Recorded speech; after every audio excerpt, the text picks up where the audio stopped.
welcome to another tutorial of the Solution Journals. Today we will learn how to uh, close our session in our old device, log in with our account of Spotify, and you need to get a premium plan to deactivate the accounts, deactivate the devices.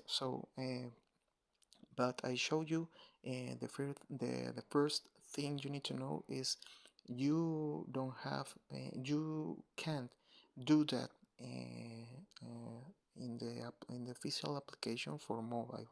You need to go to Google and you need to search Spotify, and here you know in the Spotify web player, you need to log in your session, and you need to go to about that account, and after that you need to go to the option of close all device. This is the option where you can reset all the sessions you got open in the devices, and start over. So this is the process. I hope this tutorial was helpful for you. Follow us for more content like this.